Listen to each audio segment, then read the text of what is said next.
గజ్వేల్లో సర్పంచ్ ఉప సర్పంచ్లకు ఆత్మీయ సత్కార కార్యక్రమం మాజీ ఎస్డీసీ చైర్మన్ వంటేరు ప్రతాప్ రెడ్డి ఆధ్వర్యంలో నిర్వహించారు. ఈ సందర్భంగా ఎఫ్డీసీ చైర్మన్ వంటేరు ప్రతాప్ రెడ్డి మాట్లాడుతూ జరగబోయే మెదక్ పార్లమెంటు సీటు అధిష్టానం ఎవరికిచ్చినా అందరూ కలిసి భారీ మెజార్టీతో గెలిపించుకుందామని పేర్కొన్నారు. తెలంగాణ ప్రభుత్వం 10 సంవత్సరాల్లో గ్రామాల్లో సర్పంచులు ఎనలేని అభివృద్ధి చెందాయని అన్నారు. ఈ కార్యక్రమంలో సర్పంచులు ఉప సర్పంచులు మాజీ చైర్మన్లు తదితరులు పాల్గొన్నారు.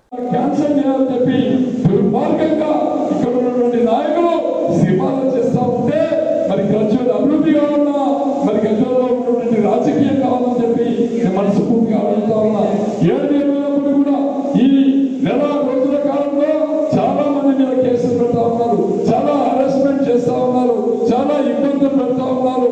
మరి ఎక్కడైతే అక్కడ డబ్బులు వసూలు చేస్తా ఉన్నారు, అవినీతికి పాల్పడతా ఉన్నారు.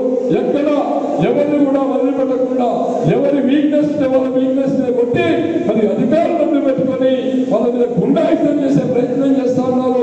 దాన్ని మనం తీవ్రంగా ఖండించాల్సినటువంటి అవసరం ఉందని చెప్పిన సందర్భంగా మీ అందరినీ కోరుకుంటూ, మరి ఏది ఏమైనప్పుడు కూడా మీ అందరూ కూడా నా రిక్వెస్ట్ ఏంటంటే, మీరు మళ్ళీ సర్పంచ్ ఎలక్షన్ వచ్చినప్పుడు మీరు మీ గ్రామంలో చేసినటువంటి అభివృద్ధిని ఒక పాంప్లెట్ తయారు చేయండి.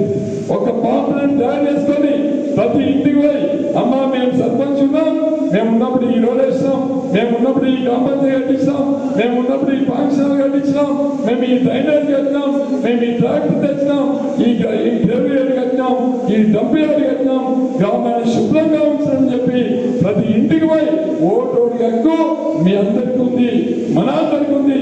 తప్పకుండా మేము దేవతన్న కానీ ఇక్కడ వేదిక పోయినటువంటి పెద్దలం భూమన్న కానీ అందరం కూడా సర్పంచ్ గెలవడానికి ప్రతి గ్రామానికి వస్తాం, ప్రతి ఇంటికి వస్తాం, మళ్ళీ మిమ్మల్ని సర్పంచ్ గా గెలిపించుకుంటామని చెప్పి కూడా ఈ సందర్భంగా తెలియజేస్తూ మరి ఈ అవకాశం